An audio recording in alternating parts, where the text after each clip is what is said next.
Hey everybody, it is Justin, your guide into the Tezos first. We're going to be talking about art today. I wanted to bring this video up because, oh god, where do I even begin? A couple days ago, I was degenerately pulling the trigger and hitting the green button on a couple of pieces of art. And by all means, I have a couple of artists to go over. One being, Elf, the next being MEK, and then last but not least, GreenGinger. But pixel art has kind of stolen my soul, or so to speak, my heart in the crypto world. It's a pretty big thing. And, I'll just start off with a story. So a couple days ago, for the anticipation of the Shadows Mint, Elf, the creator and co-founder of Forgotten Runes, is also an NFT artist. And he dropped an edition of 100 of this black dancing goat on Tezos for about 6 Tezos. And, knowing me, I was like, oh shit, I got time. I felt like Mr. Incredible when he's driving to his wedding, and I went to use the bathroom. That was a mistake because I came back and it was minted out, and I was extremely salty, and I was like, well, god damn it.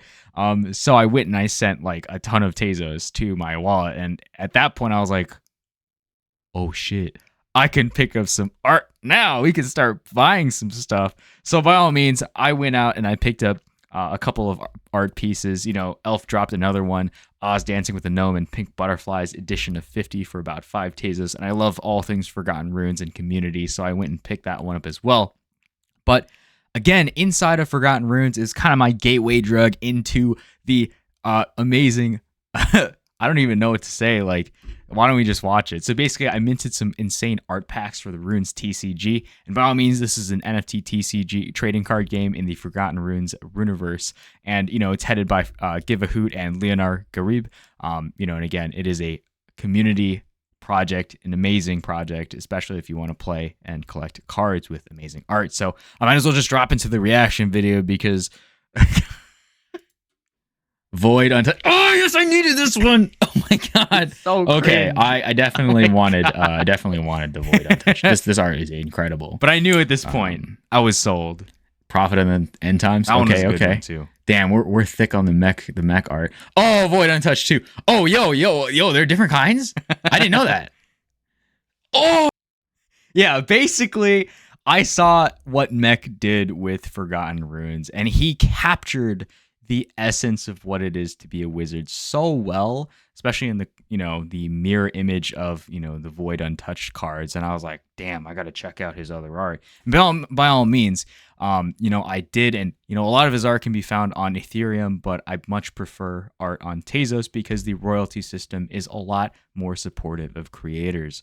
So by all means, we support creators here, and I basically put together two curations from my favorite artists on Tezos. One being GreenGinger. I have my vault here, and I also have the MEK vault. We'll cover the MEK vault first, and then we'll go over to GreenGinger. So basically, MEK, amazing artist. You can find all of his art on Object, Foundation, as well as Exchange, but I really like the Object page. So why don't we just drop into the vault? So where do we even get started with this? Where do we even get started capturing the beauty of the...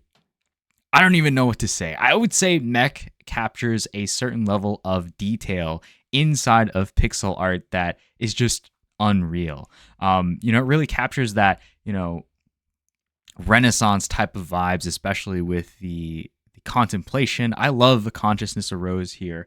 I also have an ode to old memories, and it's just, it really, I don't know what happens when you combine and capture that Renaissance element inside of a pixel medium, and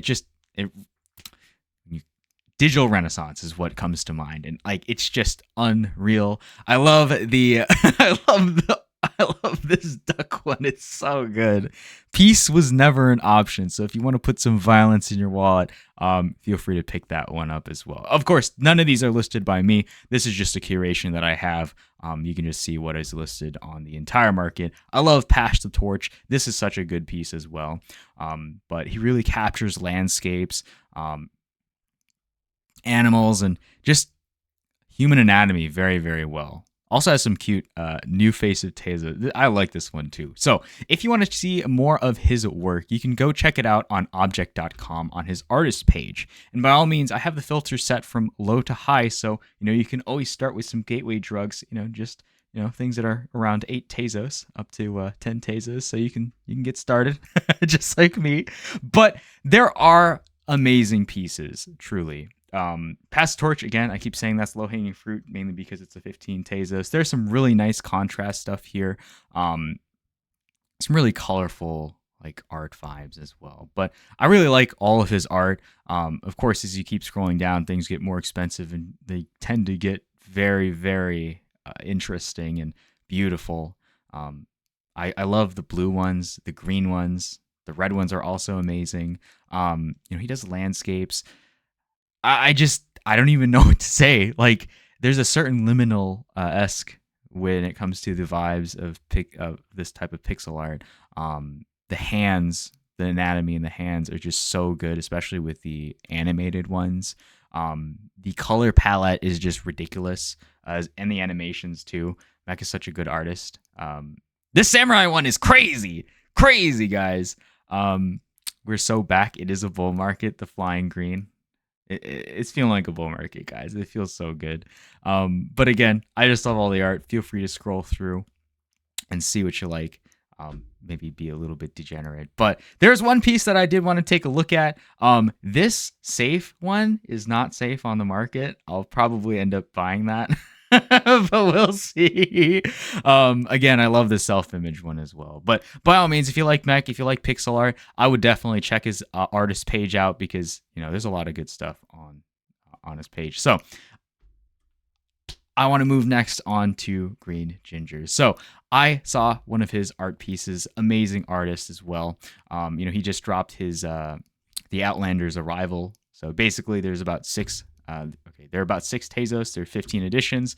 I love his art as well. There's a certain different kind of vibe that gets conveyed. But I saw his auction for Sakura Synchrony hit my timeline. Let me zoom out a little bit, and it was reposted by MEK, I believe. And I saw this and I was like, oh my god, that's like Windows Core. It brings me back to like Microsoft Office with Clippy, the paperclip. And it just had that certain level of colorfulness and playfulness that I had to just... I saw it was 4 Tezos, guys. It was like 4 Tezos, and I was like, I have that in my wallet. I'm gonna hit buy. I was mashing that buy button. But by all means, I was like, okay, what else is there? So I went and I looked. Of course, I have my GreenGinger vault here of what I've picked up. Personally, I love the stuff that is just synthwave, vaporwave, that liminal, geometric, abstract. That really appeals to me. I also picked up this 19 Minimalism. I'm sorry if I can't say it. I'm just gonna say minimalism. I love this one as well. This collection is so good. But the majority of his stuff is in the materialization of abstraction collection. Really great stuff. I love the colorful gradients. There's a certain level of liminal. There's always a meme in any one of my creations here, like pickups. I had to pick up the Among Us art. It was just too funny, and it was like 4 Tezos. So I mean, I was like, there's no reason not to. I think my favorite either comes down to a daily life of a pixel artist. Like, this animation is so clean, and then there's also symmetry too. I'm a sucker for green. So there's also that. I just love the art. But by all means, if you want to check out more, I would definitely check the profile. He has a lot of amazing art here as well. The work-life unbalanced stuff is so good. I love the floating tetrahedrons, the Ethereum-esque style geometry. It's just so good. I don't know what this flat style, like atom. It reminds me of I don't know what art in that they are style, but it really appeals to me in that particular art style. This jumbled dots one is crazy. I love this one. I'm a sucker for green. You guys already know this, but I love geometric objects. So this is just something that I just like to do in my free time, and just drool over. But this last beacon one too, it really gives me that hyper light drifter vibe. So if you like pixel art, that type of game style, then this is just something that is just right up your alley. Because it certainly is mine. I know that like everything from GreenGinger is really, really priced like nicely too. There's some more expensive pieces as well, up to 50 Tezos, but like there's some really nice stuff, sitting at just the 10 Tezos range. I'm probably going to pick up the last beacon for 4.5 because why not? I'm just going to spruce up my Tezos wallet with amazing abstract art. So again, feel free to use the filters. Definitely check them out. Follow all these guys on Twitter because if you love pixel art, this is definitely something that's up your alley. I love GreenGinger. I love MEK. They're amazing artists. And of course, I also love, ElfJTrul because I love Forgotten Ruins. Like, I'm sold. I'm sold, guys. It's just too fucking good. But anyways, I'll try to have my curation links in the description as well as links to MEK and GreenGinger. So if you guys are looking to pick up some nice art, I'll make sure to dap you up. I'll link you up with the links. But anyways, be safe, guys. Definitely hit that like and subscribe button. Always helps me create more content in the future and show off amazing pixel art in the future. So anyways, I'll see you guys in the next one. Peace.